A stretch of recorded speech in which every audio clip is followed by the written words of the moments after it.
Bonjour, je vous montre comment créer vos employés dans le LIMS. Pour accéder à la liste des employés, il faut cliquer sur Gestion de ressources, Ressources et Employés. La liste des employés déjà existants s'affichera. Pour créer un nouvel employé, il faut cliquer sur Créer employé au bas de la table. La plus vous demandera les informations pour cet employé. Tout d'abord, on inscrit le nom que l'on veut donner à cet employé dans le LIMS. Exemple, Tania Bertrand. On inscrit son prénom,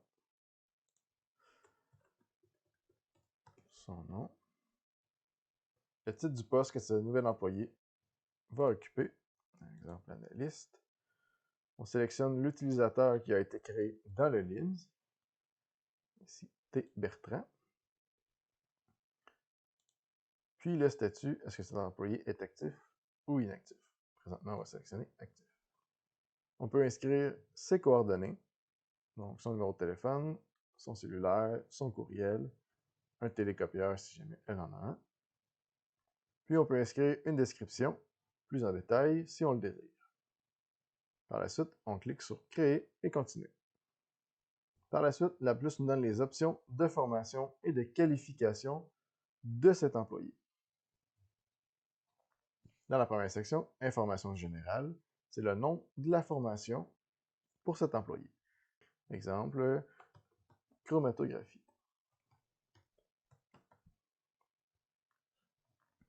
Ici, visibilité, est-elle active ou inactive, cette formation? Quelle compagnie donnera cette formation? Alors, vous avez la liste de toutes les compagnies du LIMS qui s'y retrouvent. Type de formation.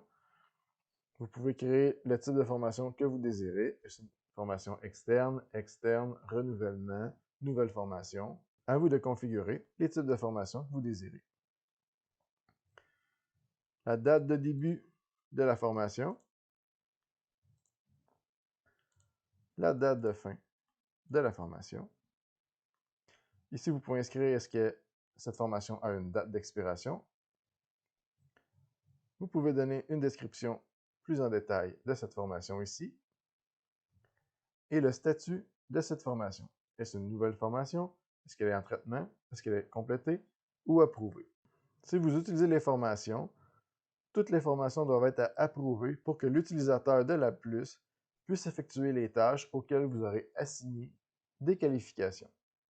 Quand mes informations sont complétées, je peux cliquer soit sur Créer et réinitialiser pour créer une nouvelle formation, ou cliquer sur Confirmer pour enregistrer mes informations. Par la suite, dans l'onglet Qualifications, vous allez retrouver toutes les procédures sur lesquelles cette personne aura été formée. Pour créer une nouvelle qualification, il faut créer sur Créer qualification. On choisira la formation que la personne vient de suivre. Exemple ici, dans Formation, on avait créé Chromatographie. Quelle qualification la personne a-t-elle reçue? Elle a reçu la qualification pour les HPLC. C'est la première version. Le nom de la qualification sera généré automatiquement selon une nomenclature prédéterminée.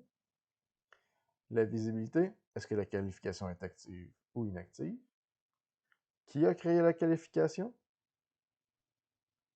La date du jour sera automatiquement inscrite. Si la formation a été modifiée, vous saurez par qui et à quelle date. Donc, en cliquant sur Confirmer, Tania est maintenant formée pour utiliser un HPLC. Donc, toutes les méthodes qui utiliseront un HPLC dans la plus, elle pourra se les assigner et procéder aux analyses. Si on prend l'exemple d'une qualification de GC, toutes les méthodes qui utilisent un GC, Tania ne pourra pas les utiliser car elle n'a pas la formation requise. Si on veut ajouter une nouvelle formation, il suffit de cliquer sur Créer qualification, de choisir la formation, exactement comme tantôt, et maintenant lui assigner GC. Toutes les autres informations seront remplies automatiquement, et on clique sur Confirmer. Maintenant, Tania peut utiliser les HPLC et les GC. Il est possible de créer un nombre infini de formations et de qualifications pour vos employés pour s'assurer qu'ils ont accès seulement aux tests sur lesquels ils sont formés.